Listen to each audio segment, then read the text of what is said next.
Good morning, ladies and gentlemen. I'd like to call the hearing to order. I'd like to begin by acknowledging that we're in Treaty 1 territory and the traditional homeland of the Métis Nation. My name is Ron Merritt. I'll be your chairperson this morning. And introducing the panel members, to my left is Jeff Peich, and to his left is Mr. Bart Boretsky.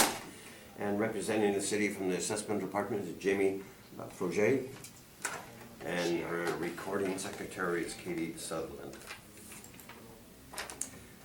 We'll be hearing application for revision of the assessment roll in accordance with the Municipal Assessment Act. The matters for which revision is requested has been described in each application, and we'll limit discussions to those matters. The statements that the applicant to assess and make at this hearing are sworn in testimony, and anybody speaking in these matters must be sworn in. Please be advised that comparisons of assessments of properties are not considered evidence of market value by the board. The board is appointed annually by City Council and is independent of it, along with the city administration. We make our decisions based on the evidence provided at the hearing and issue a written order that will mail to all parties as soon as possible. Please note that the board's decision in respect to application may be appealed to the municipal board if the matter pertains to assessed value or classification, or to Court of Queen's Bench if the matter pertains to application for exemptions from taxation. Should you wish to appeal, information on how to do so will be included in the board's order. In respects to the hearing this morning, I will confirm the matters to be addressed with each applicant following the swearing in. We'll then have the assessor's testimony followed by questions that the other applicant may have, and then it'll be the applicant's testimony followed by questions. Each side will have the opportunity to summarize if they wish. Once all evidence about the application is brought forward, the applicant may leave. The process will repeat for each item on the docket this morning. The session will close after the application has been heard, and the board will deliberate in private and make its decisions. We will receive the order by registered mail as soon as possible. As information, all public hearings are live and recorded and will be part of the public record. I'll ask your secretary to swear in the assessor and to affirm Mr. Reimer.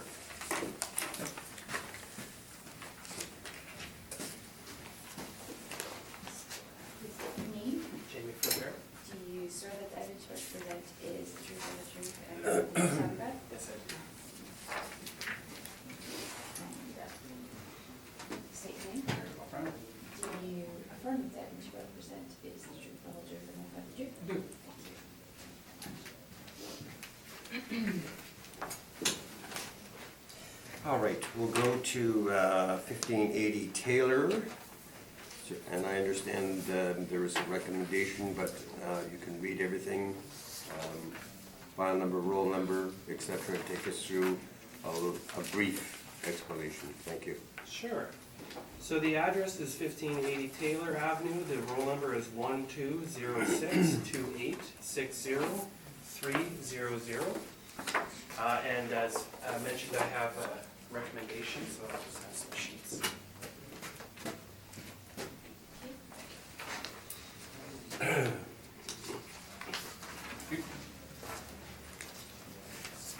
Katie? Thank you.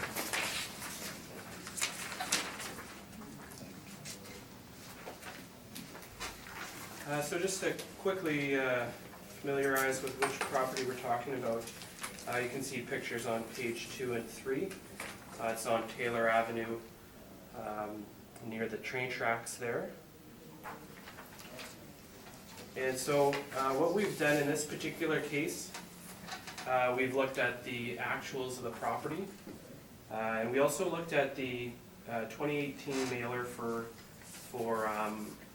leases that have either stepped up or begun on or just before the reference date. So that's the only change that I've made in my proposal here. Mr. Reimer, I think, likely got to the same number through a different method. So we won't go into necessarily the details of the 5%, for example. But the original assessed value was $6,865,000, and the proposal is $5,780,000. Thank you. Mr. Reimer, are you in agreement? We are in agreement with the value of $5,780,000. Right, thank you. Panel members, any questions? None? Okay. We'll go on to Academy Road, 427. Whenever you're ready. And there's a recommendation on here too, so. That's right. So the address is 427 Academy Road. The roll number is 120-6089-1100. And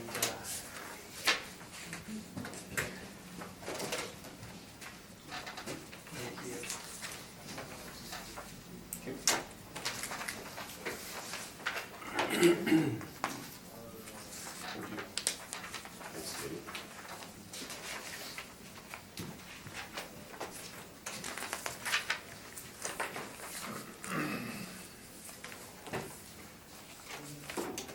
All right. So you can see on page 2, there's a property on Academy Road. There's the Domo in the front, and basically a 2-story strip mall at the rear. And so what we've done here is we've looked at the quality of the income, and we've adjusted the table rents, the model-driven rents. And then the first premise that you can see on the left-hand side was the sushi restaurant. And so we've changed it from a high-quality chain down to a regular CRU to bring it more in line with market rents. And so the original assessed value went out at $1,759,000, and the proposed value is $1,463,000. And I should say also, in this particular case, we also matched the capitalization rate for the gas station, and the gas equipment was recalculated. Unfortunately, when the value went out, it hadn't been refreshed, basically. So the number that went out at $85,000 for the gas equipment wasn't calculating properly. So it's a small change there. I thank you. Mr. Reimer? We're in agreement with $1,463,000. Okay. Panel members, any questions? No questions. Okay. So we'll go on to Headmaster Row, 925.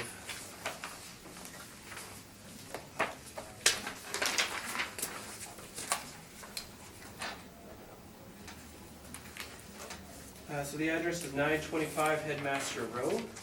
The roll number is 0400719750.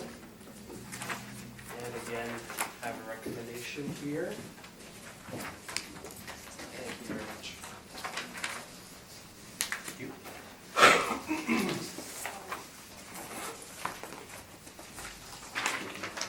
Thanks, Dave.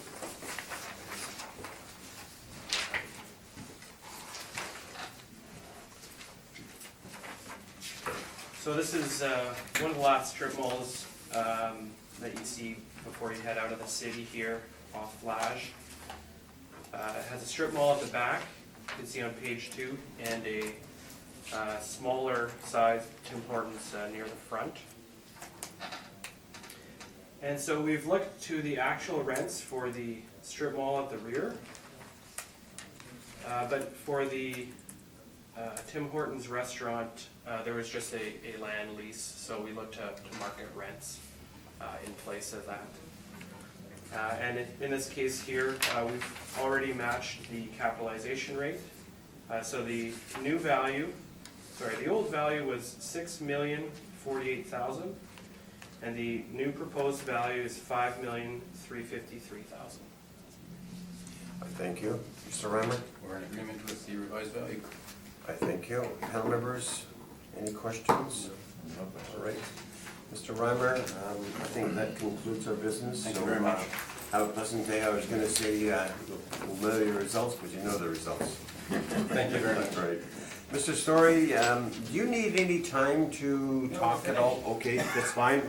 You can step forward. You can step forward and we'll have you sworn in. This would be fun if they're all coming.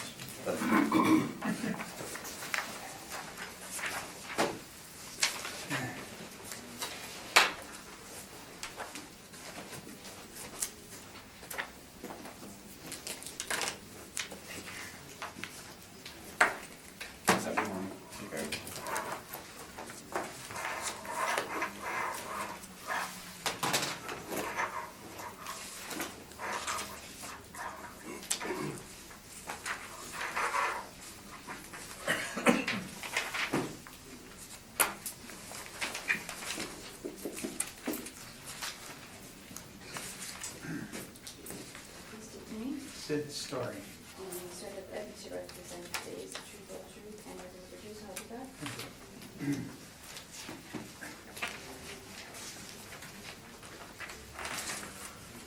All right, we're going to go to 785 Dakota Street, so whenever you're ready. Sure. 785 Dakota Street, the roll number is 0802 099 8400. And we have another recommendation here. Okay.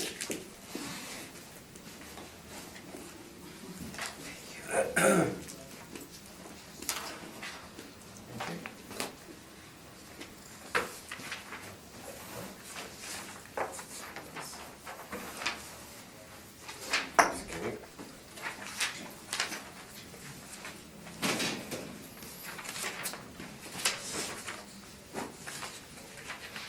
You can take us through this recommendation here. Sure.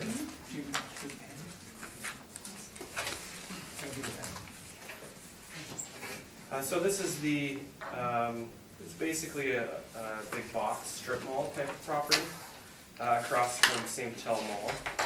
Has Shoppers, Mark's Work Warehouse, and Pier 1 as the tenants.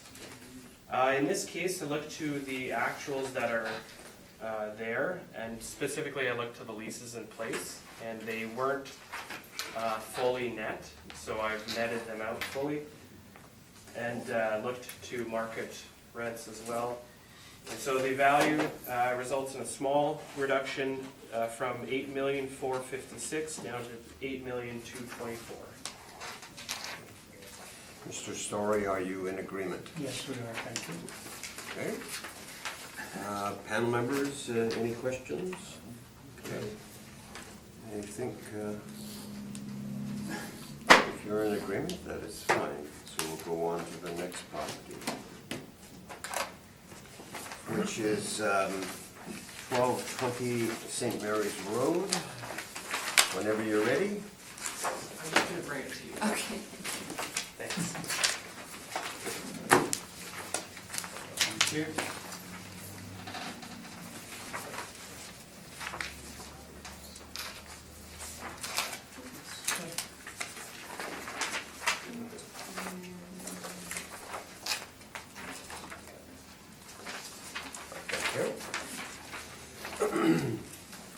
Whenever you're ready. So the address is 1220 St. Mary's Road. The roll number is 0808-1222-140. And so this is also across from St. Patel Mall, but it's on the west side. And it's just south of Bishop Grandin. It's sort of a neighborhood shopping center here. It has a bank, a fast food restaurant with drive-through, and then a strip mall at the back. And so what we've done in this particular case is we've corrected some of our areas. They were out, I think it roughly translated in total to about 1,000 square feet overall from what we had previously. And then we've used the actual rents in place. And so there's no other changes. The value originally went out at $10,418,000, and our proposed value is $9,926,000. Mr. Story. Yes, we accept it, thank you. All right, thank you. Panel members, any questions? Okay. We'll go to Grassy Boulevard, 271, whenever you're ready.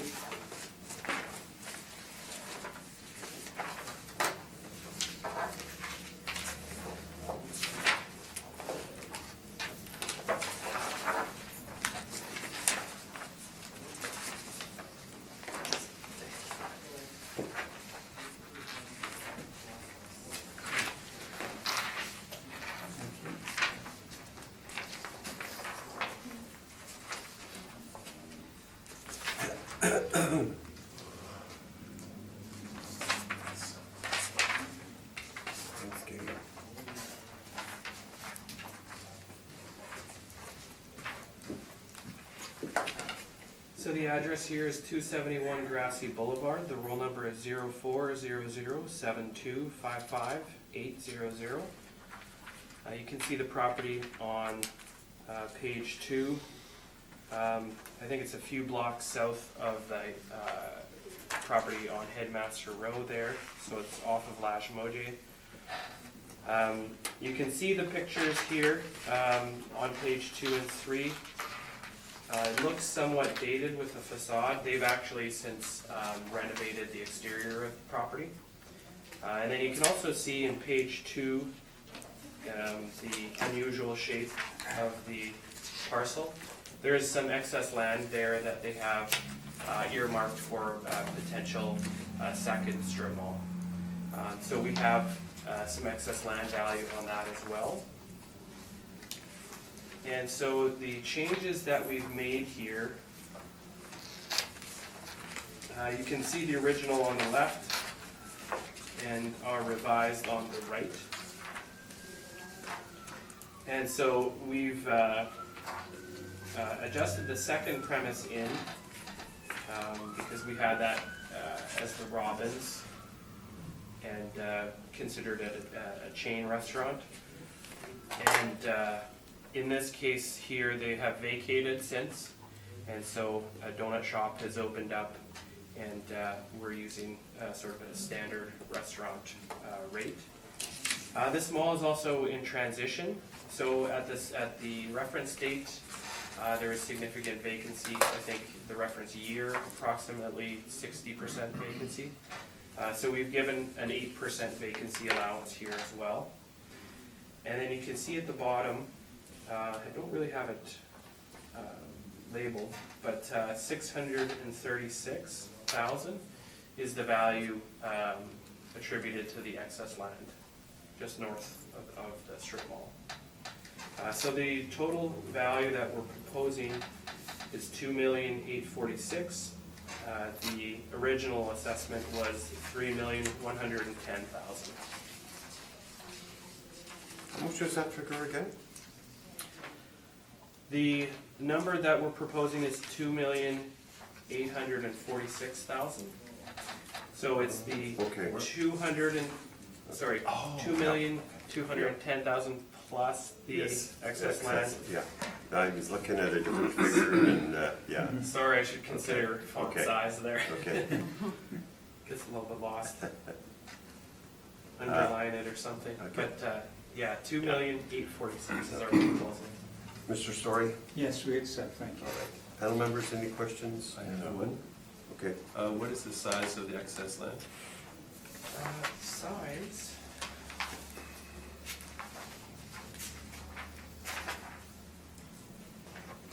Make sure I give you the right size. Just flip to it.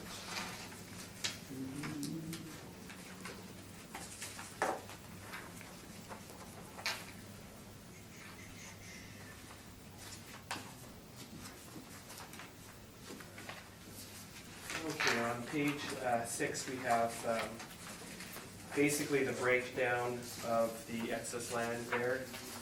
We haven't changed anything on the excess land portion for the recommendation, but the area that we have that you saw on page 2 is 64,766 square feet.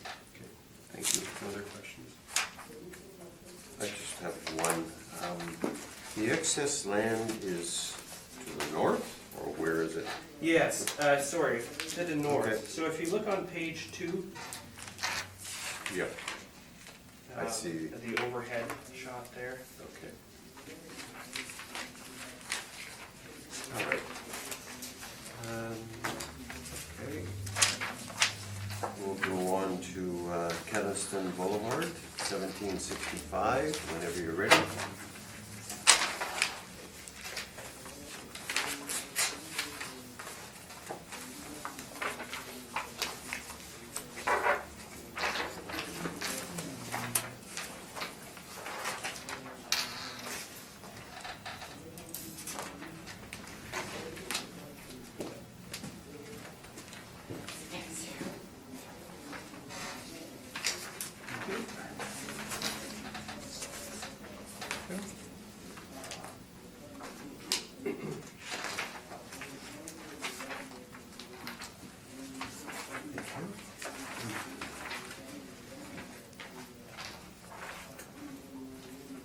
So the address here is 1765 Kenniston Boulevard. The roll number is 0309-144-9900. And you can see on page 2, this is the portion that's sort of tucked behind the Lowe's. And it's just south of the Dollarama and Sport Check there. And so in this particular case, we've looked to the actuals that are in place, and we thought they were appropriate. And we've used just the regular city parameters for everything else. And so the original assessed value is $10,538,000, and our recommended value is $10,335,000. Thank you. Mr. Story? Yes, we're fine, thank you. Okay, panel members, any questions? No. Okay. We'll go on to the last one, which is 1360 Taylor. Whenever you're ready.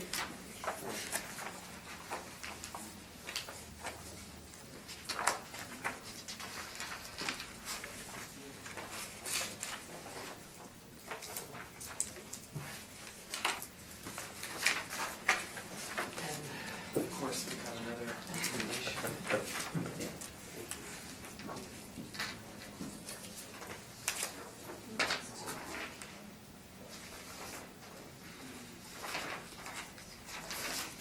Thank you.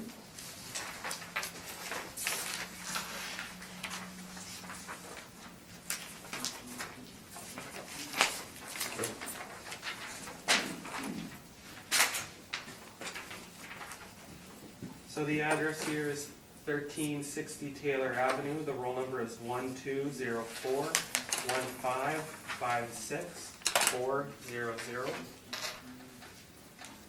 And you can see on page 2, this property is located next to the now Waverly Underpass. As a result of that inconvenience, we have made an adjustment following previous recommendation that we've made to the board to recognize sort of the unusual nature of the location of this property.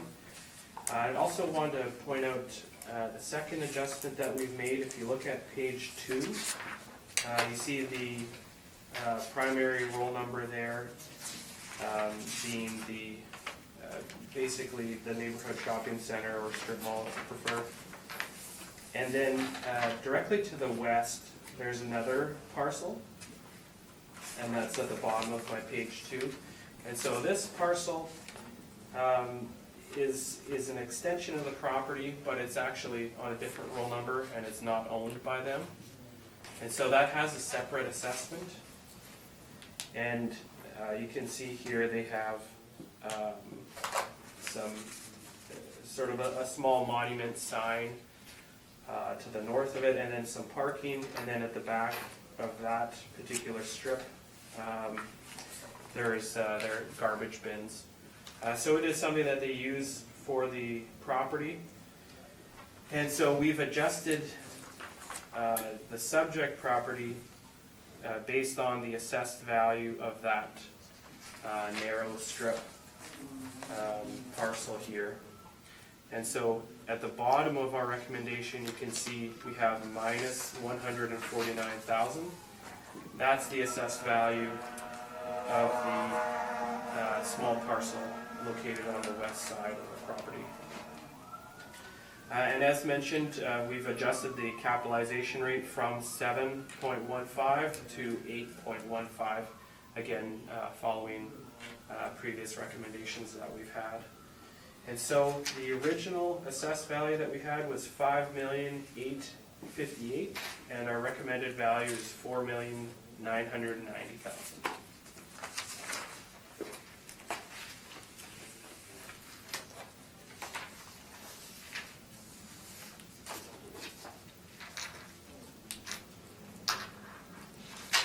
I thank you. Mr. Story, in agreement? Yes, I am, thank you. All right, panel members, any questions? Yes. I'm not following this strip and its value and the value of the strip being taken off the value of roll number ending in 400?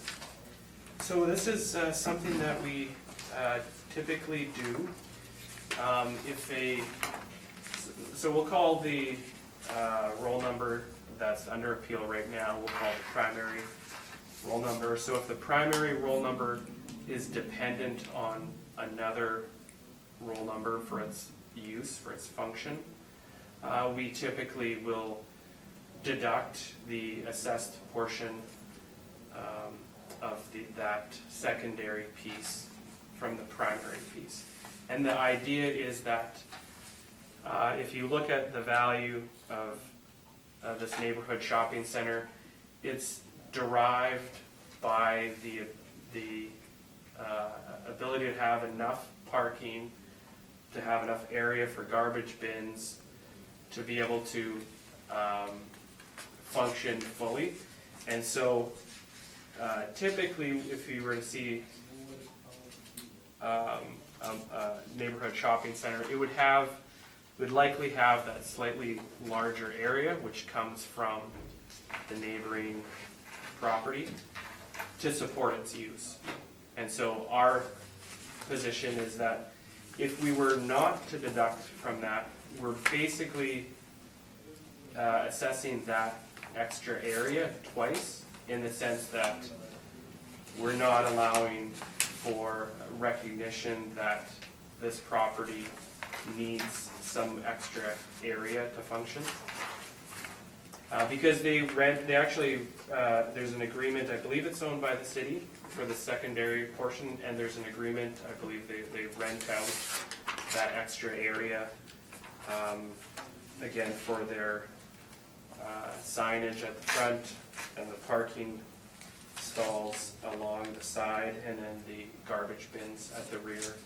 And I've recently inspected the property, and it also, you would lose those parking spots, and it would be fairly narrow to drive past there had they not rented this strip. So another way to look at it is the rent that they spend on that strip is an expense to the property and would hypothetically reduce the income overall when we look at the income value.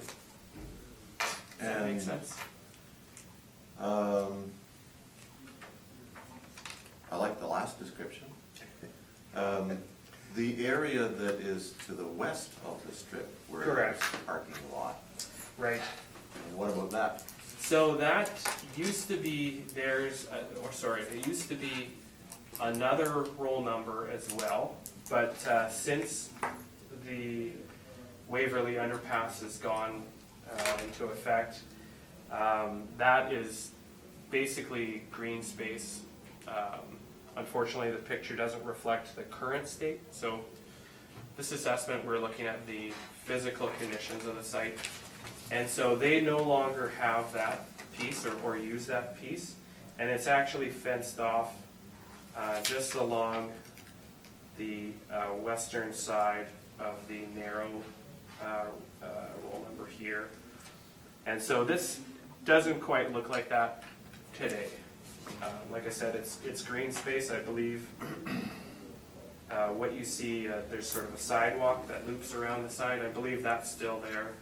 And I think that extends down alongside the Waverly Underpass.